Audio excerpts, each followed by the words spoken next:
अब चलिए आगे बढ़ते हैं, अगली खबर का रुख करते हैं। देखिए, चुनाव आयोग के एसआईआर को लेकर विरोध की राजनीति अब बंगाल से निकलकर राजस्थान और तमिलनाडु तक फैल चुकी है।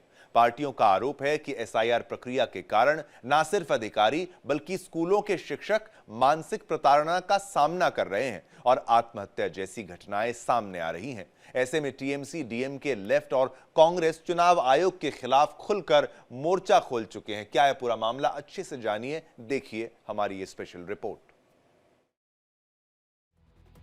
एसआईआर का विरोध पश्चिम बंगाल से शुरू होकर देश के बाकी हिस्सों में फैल गया है। देश की कई विपक्षी पार्टियां एसआईआर को लेकर सरकार और चुनाव आयोग पर हमलावर है।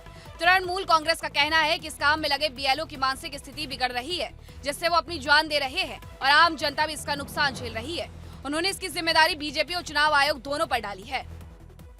यूपी के अंदर 60 ऐसे अधिकारी हैं बीएलओ जिनकी तबीयतें खराब भी और उनके खिलाफ वहाँ की सरकार ने बहुत जबरदस्त स्ट्रिक्चर्स पास किए हैं।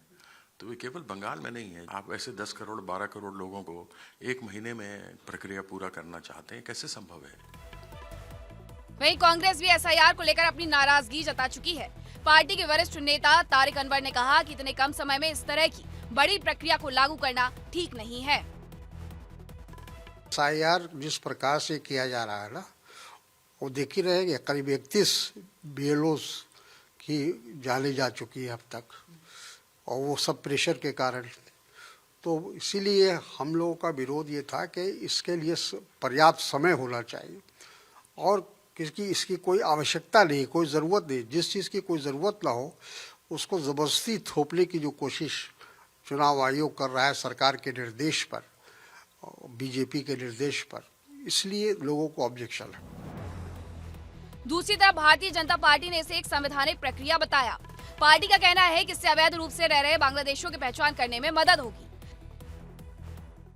संविधान खतरे में है या नहीं, एक बार पुनः देश को ध्यान आता है कि जहां जहां इंडी गठबंधन के लोग सत्ता में आते हैं, संविधान की भावना दरकिनार कर दी जाती है। किसके लिए? कुछ संदिग्ध स्रोतों से वोट प्राप्त करके सत्ता पर कब्जा करने के लिए। बंगाल में एसआईआर का काम 4 दिसंबर तक पूरा होना है। चुनाव आयोग का दावा है कि 99% काम पूरा हो चुका है और जल्द ही अंतिम लिस्ट जारी कर दी जाएगी।